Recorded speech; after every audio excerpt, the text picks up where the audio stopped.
History of Fictitious. Volume 2. Story number 3. Girl in the Ashes. Told by Ella. Written by his pencil. Chapter 1. A mother of pure heart, that is what my mother is, then, now, and forever. She couldn't be gone, not by this sick fever, and not while I'm still naive. I am too childish to wait for father by myself without her.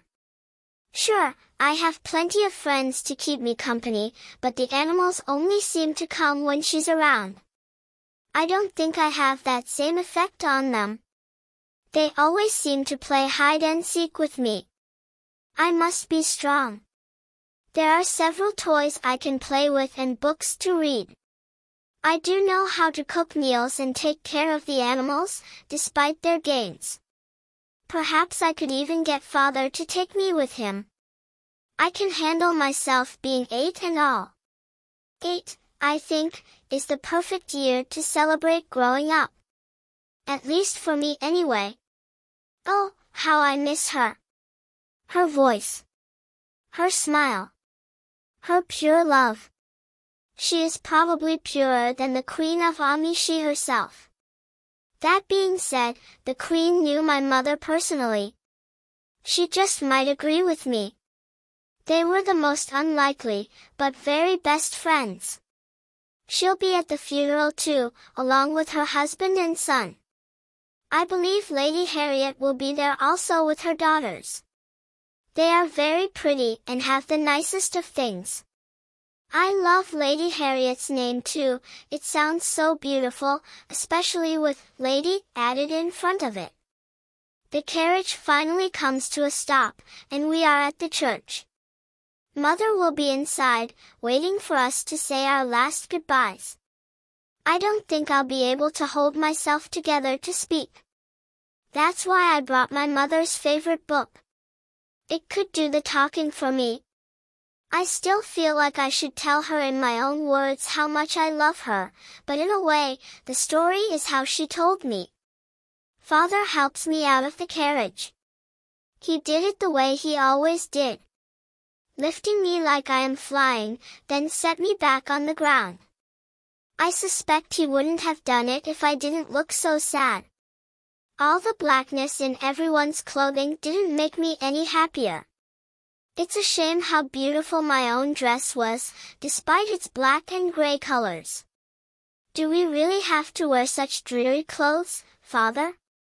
Mother never liked dreary and dark clothes.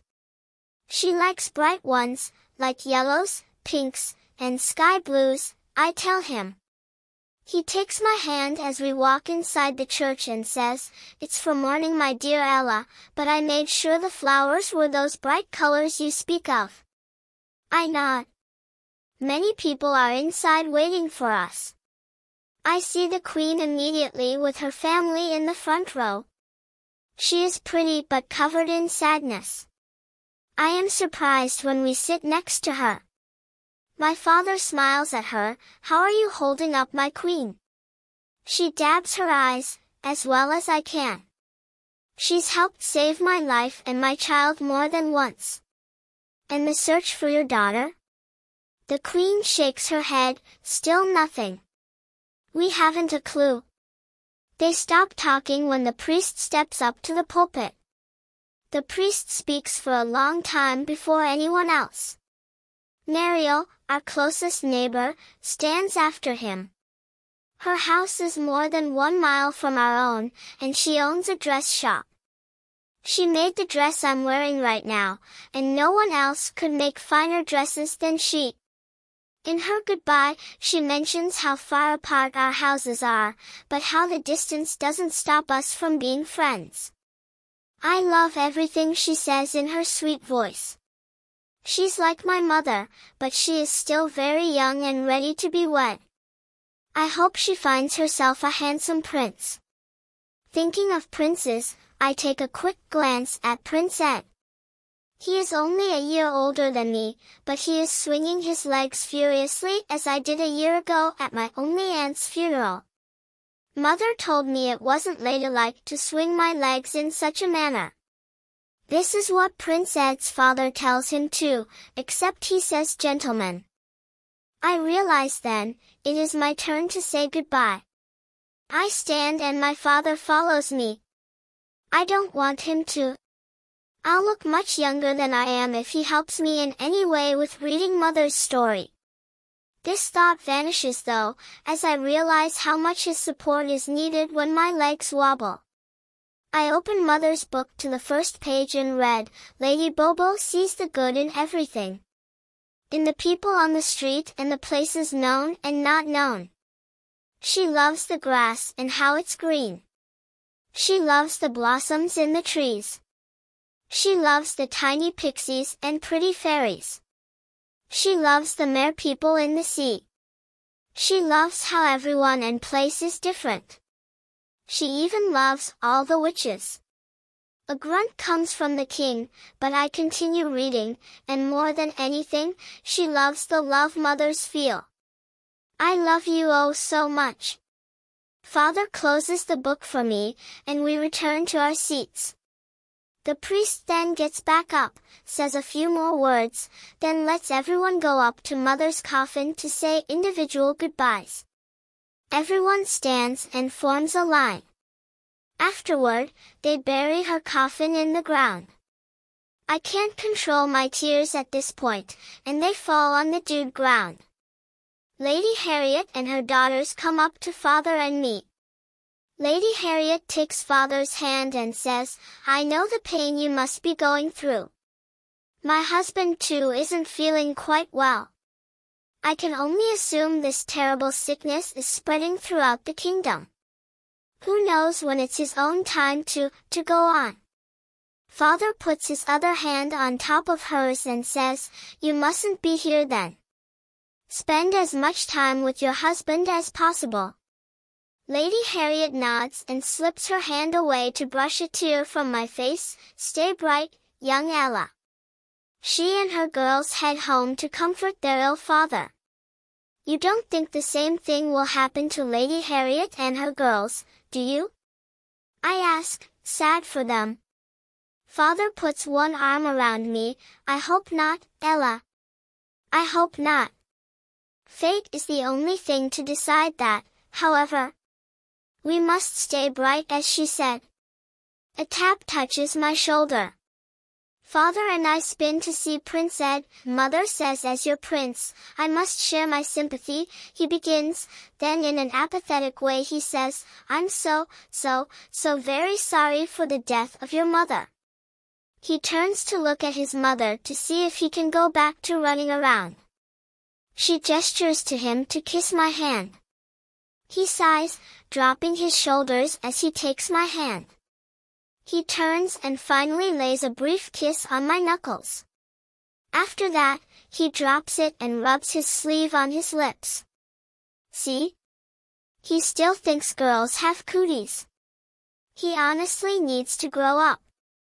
Once he runs off, I turn to Father and say, he's so childish for a prince. Father laughs.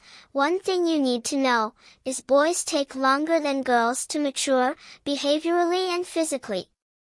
Even if they are princes. This makes me giggle. Father is right, not only did I stop believing in cooties, but I was at least a couple of inches taller than Prince Ed. It makes me sad though. Once he grows up, he'll be taller than me.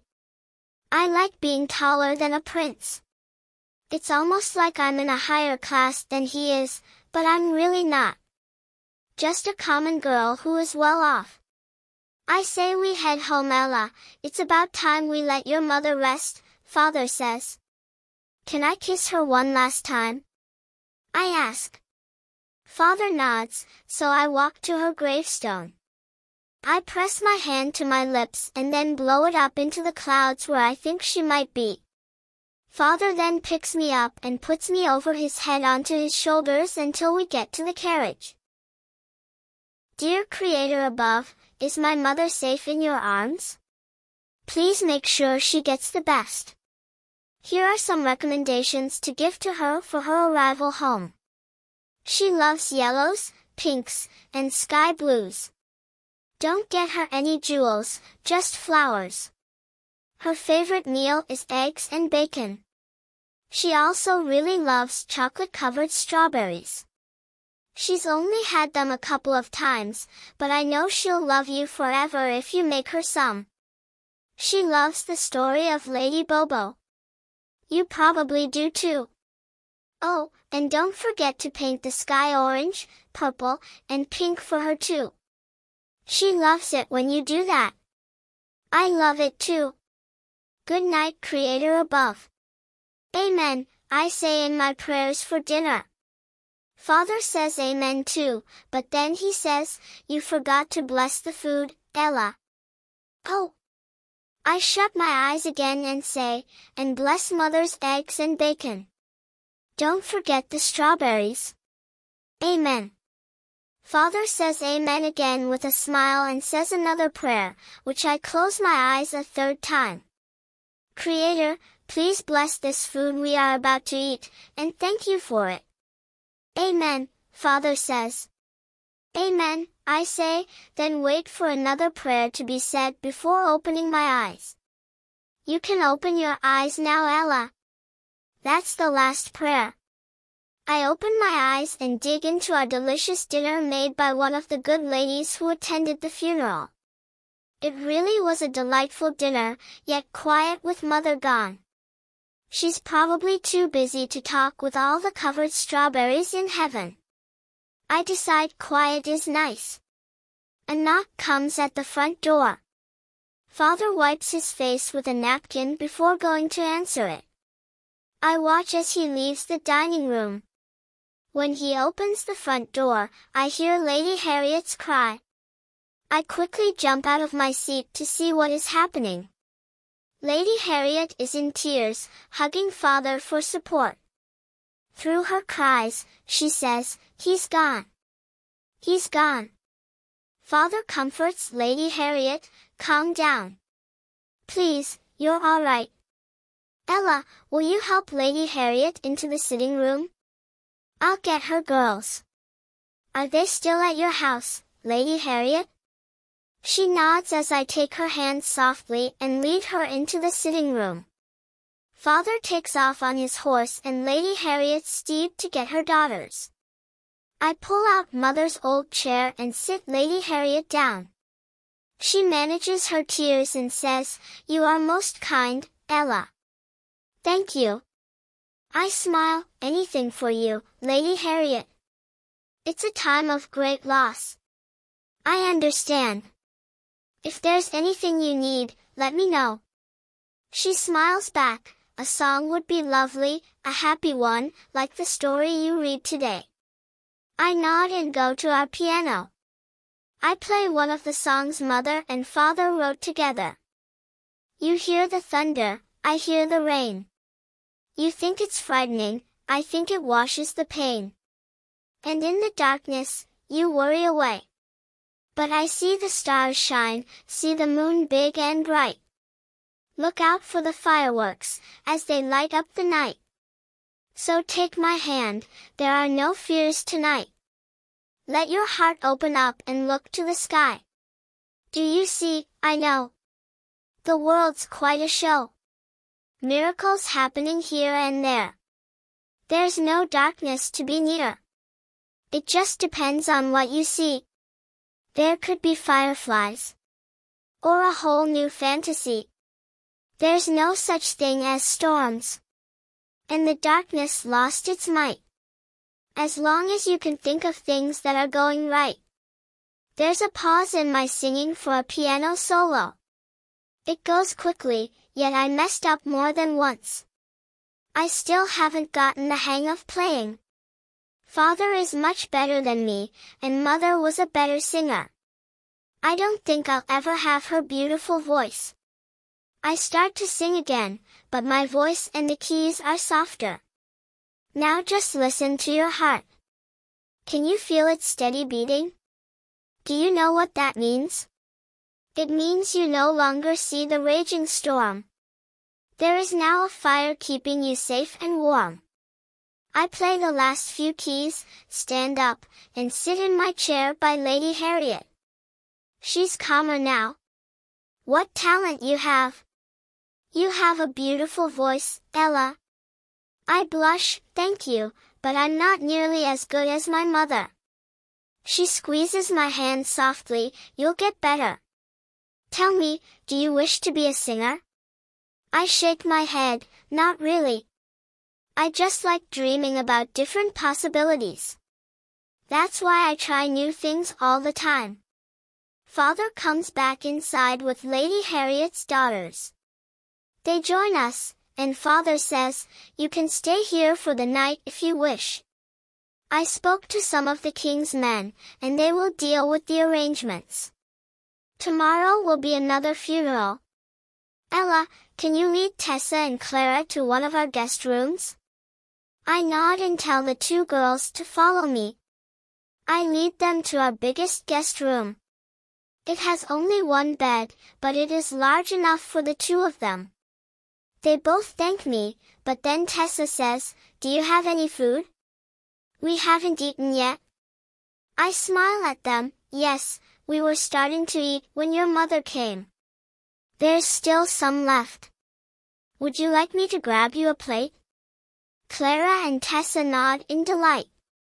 I leave them in the room and head to the dining room. I overhear Father and Lady Harriet talking about something in a whisper, so I stop before I enter the room. I'm not really one for eavesdropping, but I can't help myself from being a little curious. We will never survive, me and my daughters. Once our money is gone, it's gone, I hear Lady Harriet say. I'll do anything I can to help you and your daughters. You're a fine lady and you shouldn't be punished in such a way, Father says. Thank you, but if we're going to stay here, don't you think we should just go with it? With what, Lady Harriet? I'm now a widow and you a widower. We may not do it for love at first, but who knows? Are you suggesting to wed? Yes, your daughter is still young. She needs a mother and my girls need a father. I will consider it, Father finally says. I don't want it to seem like I've been there the whole time, so I go back a few steps up the stairs and act like I just came down. I beam at the two. They wanted some food. I'll just take a plate up to them. Father smiles and says, after that go get ready for bed. I'll come soon to tuck you in. I take a filled plate and say goodnight to Lady Harriet, then go back up the stairs to Tessa and Clara. They eat the food quickly and say I can go. For some reason, it almost seems like a command. I ignore feeling like a servant and cheerfully go to my room. Father did say to get ready for bed anyway. I get dressed in my nightgown, climb into bed, and wait. No one comes into my room to tuck me in and blow out my candles. I wait a little longer, but still, no one comes. I get out of bed to see what's taking Father so long. I peek out my door and see the whole house is dark. Even Tessa and Clara's room and the room I assume Father gave to Lady Harriet show no light under the doors. Father's room is dark too. Closing the door slowly, I hold in tears. I mustn't cry. He just forgot is all. I blow out my candles and leave one lit so I can walk over to my bed safely. I set the candle down on my bedside table and tuck myself in. I then blow out the candle. I wish that Mother was here. She would tuck me in no matter what. I love you, Mother, is all I say before I close my eyes to fall into a haunting sleep. It's about Father marrying Lady Harriet and people think they killed their spouses so they can be together. In the dream, they are found guilty, and I'm left with no one. Father would never kill Mother, it was the sickness that killed her. It was the sickness. I wake up crying. My pillow is wet from the tears. I sit up, then lie back down. Sleep doesn't come. I can't go back into that dream, so I lay there and stare at the ceiling. Someone comes into my room with a lit candle. Father? I ask. They come closer, and I see that it's Tessa. I'm sorry, Ella. Clara is kicking me in her sleep. Would you mind if I took your bed to sleep in tonight? I think about it, I can't sleep anyway. Can I take your candle downstairs so I don't trip? Tessa hands me the candle as I slip out of bed, and she crawls in. She says nothing after that, so I leave the room and go downstairs to find something to keep me busy. I find Mother's cross-stitch. I've never stitched, but she did show me one time. I decide to attempt it. It couldn't be that hard. I pick up the thread and try getting it through the tiny needle hole. I can't do it with cold fingers. I move to the dying fireplace in the kitchen for warmth. I get the thread through after putting one end in my mouth. I start where she left off. I am not very good at it, but I hum Mother and Father's song to keep me positive. I'm starting to love the last few lines. Somehow, while I cross-stitch, I fall asleep. My dream is a happy one this time. Father and Lady Harriet get married and no one thinks twice about it. Father's happy and I'm happy. Mother's even happy for us from heaven. Tessa, Clara, and I are dressed in the prettiest of dresses made by Neriel. The colors are yellows, pinks, and sky blues. Everyone is happy for us. I do not cry during this dream. Maybe I should sleep by the fireplace more often. If I did sleep by the fireplace though, I would always be such a mess. I'm sure if I woke up, my face would be covered in ashes. For now, though, I'm twirling around with my new stepsisters in our dresses. I hope the real wedding is like this. Full of life and yes, full of love. Lots and lots of love. I wonder what Father and Mother's wedding was like. I bet it was much like this dream, maybe even more colorful. As Lady Harriet said, I must stay bright.